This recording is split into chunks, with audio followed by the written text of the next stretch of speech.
And I really think that it can get ugly for Barcelona if Real Madrid somehow scores the first, and Barcelona needs to decide what they are going to do.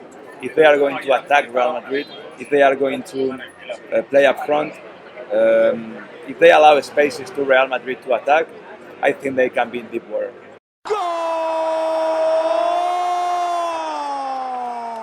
What's up, gente? Welcome back to Stan Sports. We're in the big place, Madrid, El Clasico weekend, and who better to have than the YouTube celebrity himself and a dear friend of mine, Iñaki Angulo. Iñaki, great to have you here.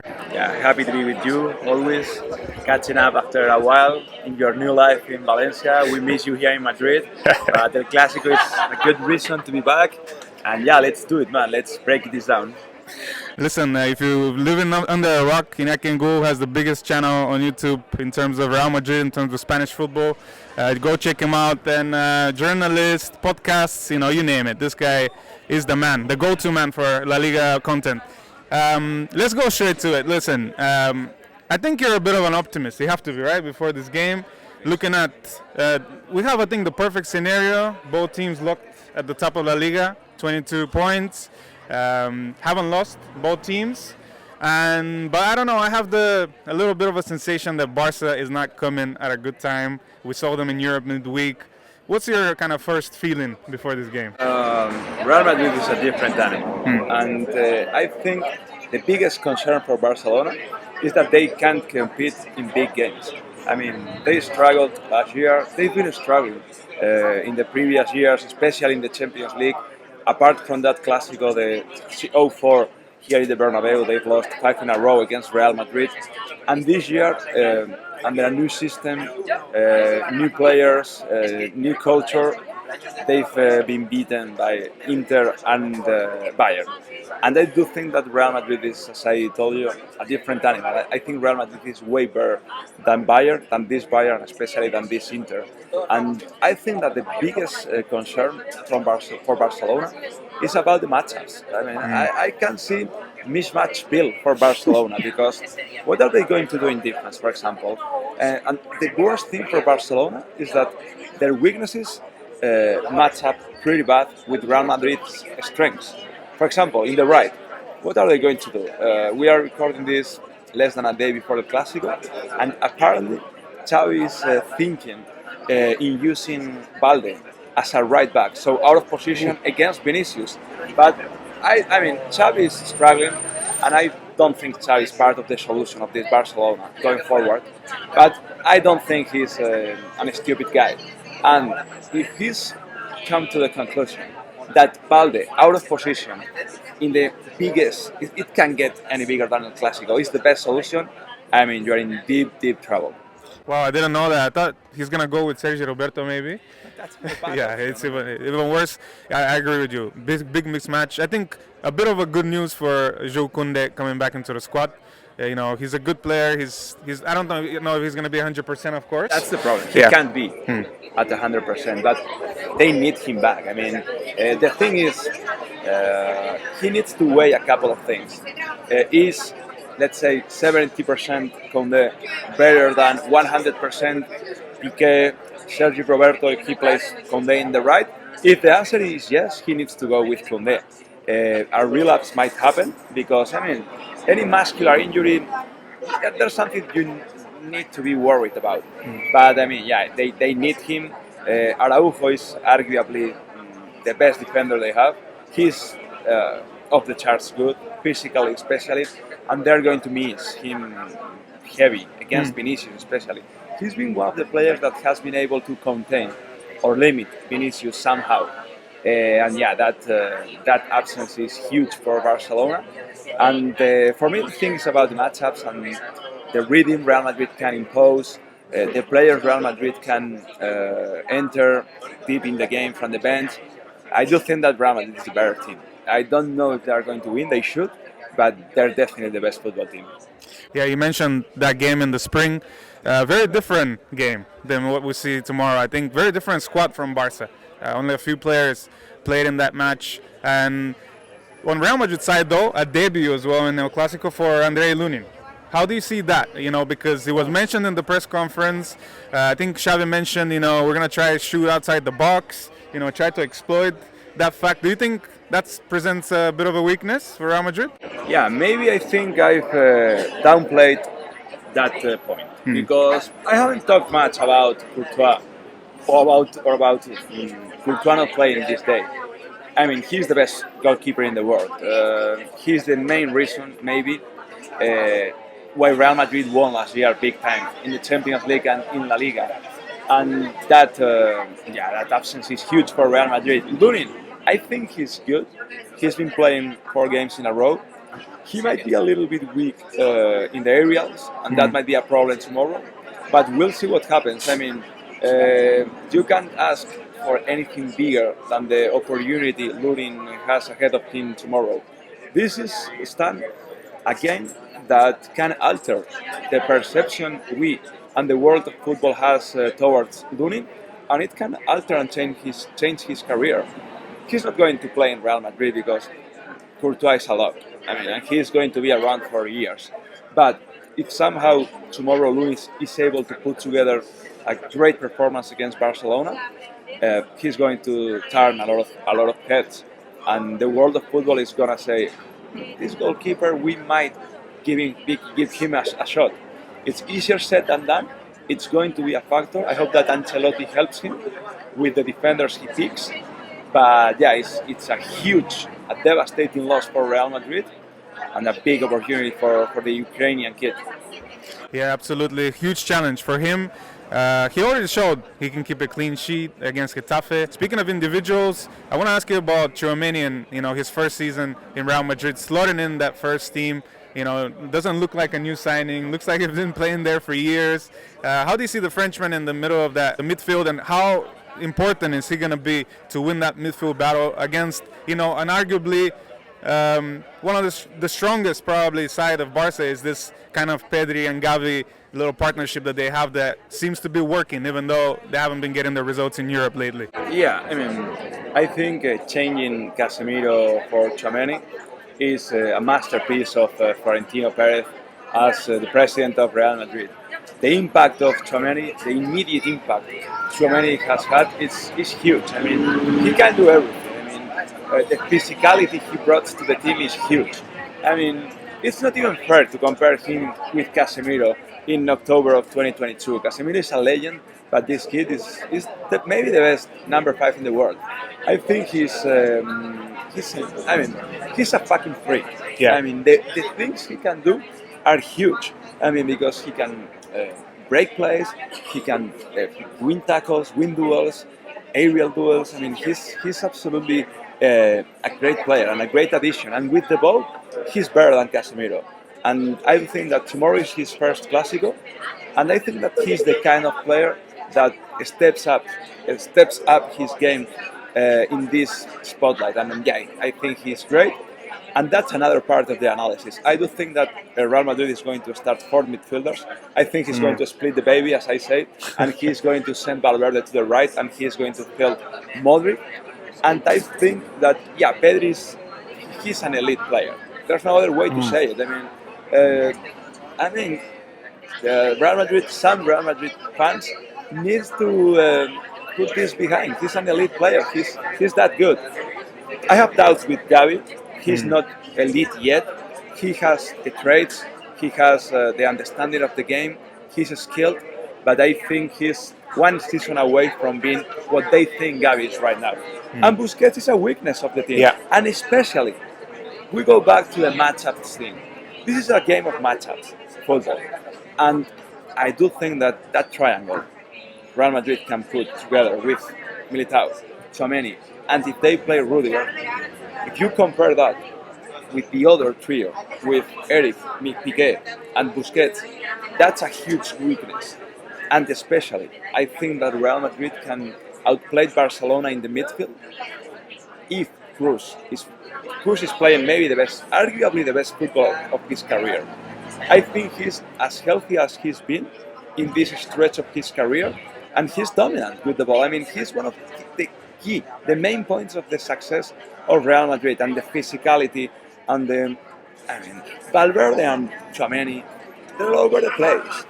I mean, they can do everything. They are good with the ball, off the ball. They can tackle, they can score.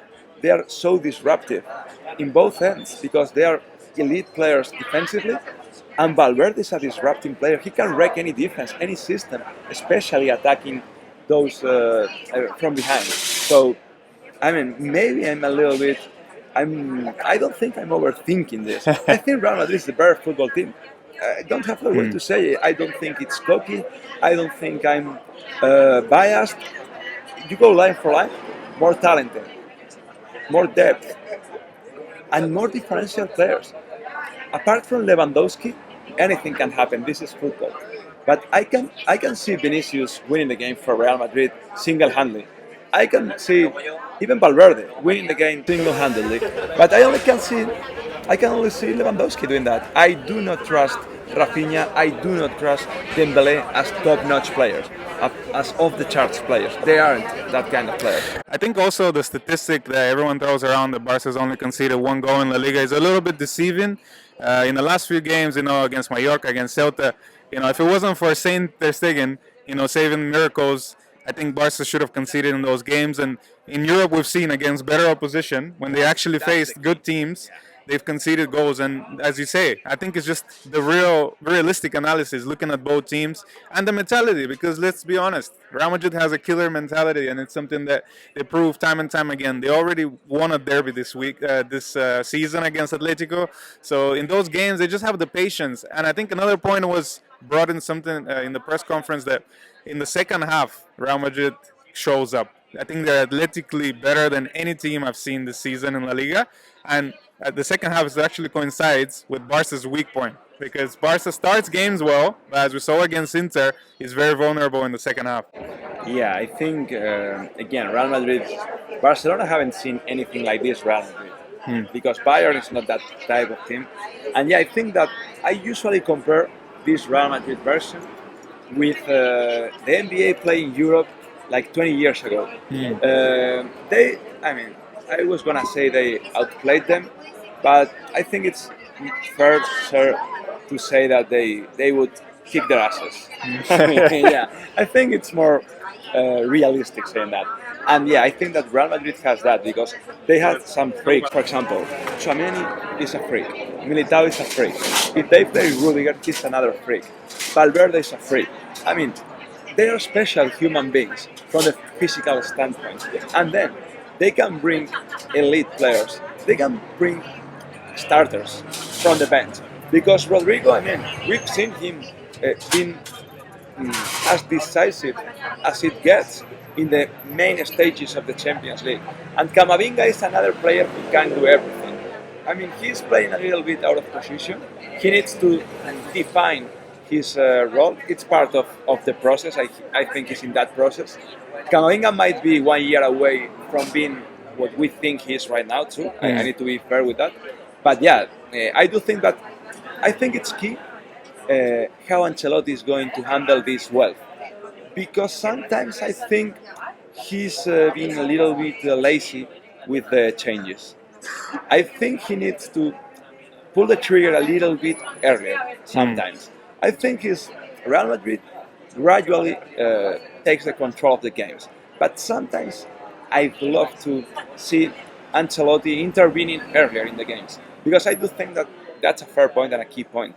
Real Madrid can play 90 minutes of great pace football. I don't think Barcelona can play 90 minutes of great pace football. I need to see it to believe it. I need to see it to believe it. I haven't. Listen, you mentioned Lewandowski, and I think that's the only key that Barca can rely on in this game is that striker. Because, listen, we know he's a world-class striker, but I think seeing him every week now in La Liga is like seeing is believing, and even against Inter the other day, this guy needs half a chance and he can score your goals, and he is that upper echelon of striker. So How do you see that?